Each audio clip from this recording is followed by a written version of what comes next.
It is over where I am concerned. It is through conflict that we strengthen our bonds.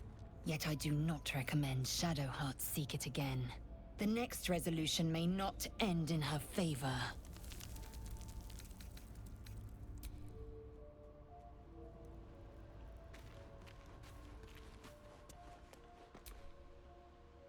Very glad Shadowheart and Lae'zel settled things without letting any blood. I would have enjoyed the spectacle, but not losing either one of those lunatics.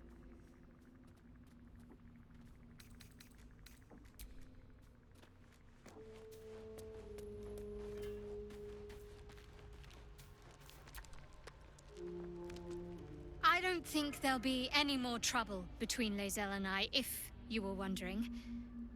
We can all sleep easier now. Well, apart from all the rest.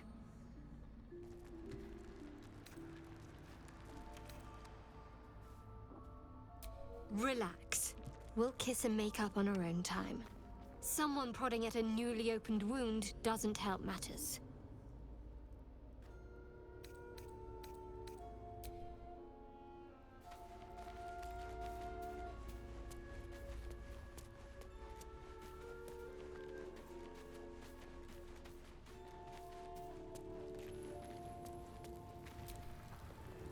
I hope that's the end of this silly quarrel.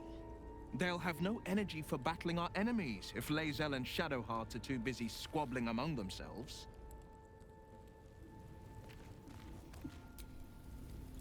I'll say one thing for our troop. We're not short on drama. I'm glad Shadowheart and Lae'zel settled their differences peacefully. Eventually.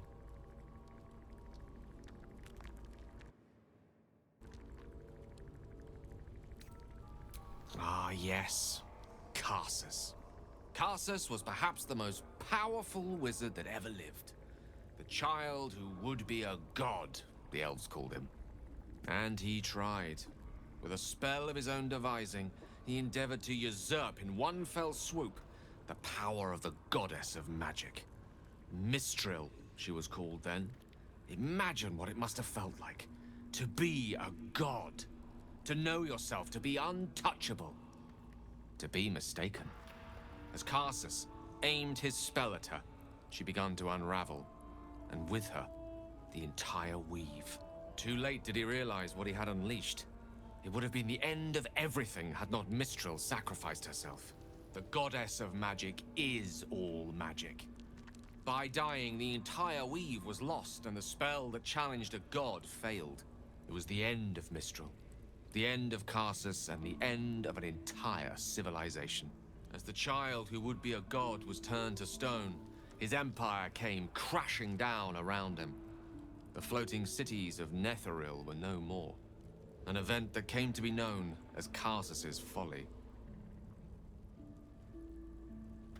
For a spell, Mistral was reborn as Mistra. Upon her return, the weave returned with her. Now, so many centuries later, I try to follow in the footsteps of Karsus. Not to destroy Mistra, but to prove my love for her. I tried to control only a fraction of the magic that was unleashed that fateful day. I merely sought to return one tiny diamond to an imperfect crown. Gale's folly, one might call it. History, repetition. It's the way things go.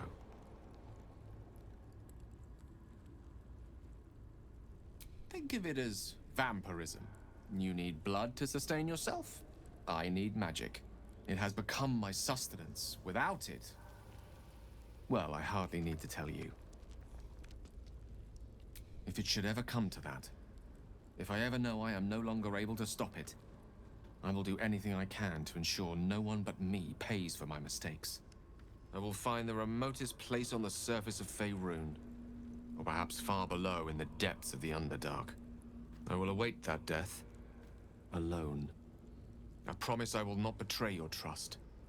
You kept me by your side despite the menace that I am. If worst comes to worst, I will be long gone before the curtain falls.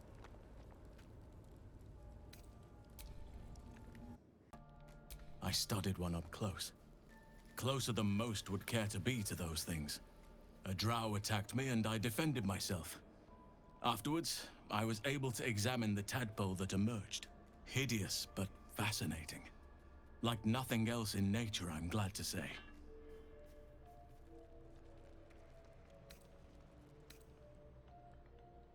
Precious little. But I'm quite certain it can still be found.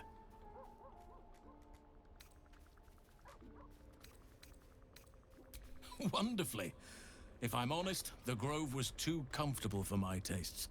I felt removed from nature. I'll miss my books. But I can find all the wisdom they contain out here, firsthand.